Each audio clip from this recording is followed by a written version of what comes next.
কোন জিনিসগুলোকে আমাদের নিজেদের শত্রু মনে করা উচিত, এই বিষয়ে ভগবান শ্রীকৃষ্ণ অর্জুনকে কি বলছেন আসুন জেনে নিই শ্রীমদ্ভগবদ্গীতার 3rd চ্যাপ্টার অর্থাৎ কর্মযোগের 34 নম্বর শ্লোকে।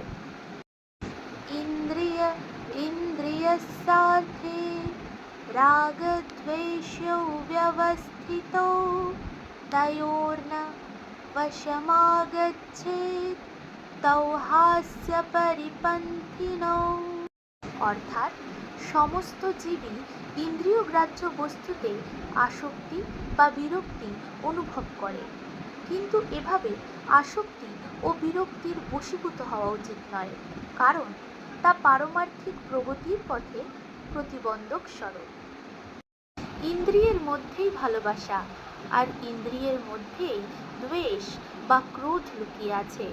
মানুষের এই দুটোরই বশে থাকা উচিত না, কারণ এই দুটোই তার কল্যাণ মার্গে বিঘ্ন করা দুই মহাশত্রু। অর্থাৎ ইন্দ্রিয়ের মধ্যে সর্বপ্রকারের ভাব লুকিয়ে আছে, ভালো ভাব ও খারাপ ভাব দুটোই। ভালো ও খারাপ দুটো ভাবের মধ্যেই আমাদের জড়ানো উচিত না, কারণ এই জড়ানো থেকেই মোহের সৃষ্টি হয়, আর তারপর ইন্দ্রিয়ের চক্রে আমরা জড়াতেই থাকি আর কখনোই বেরোতে পারি না। কাম, ক্রোধ, মদ, লোভ আর মোহকে আমাদের নিজেদের শত্রু মনে করা উচিত।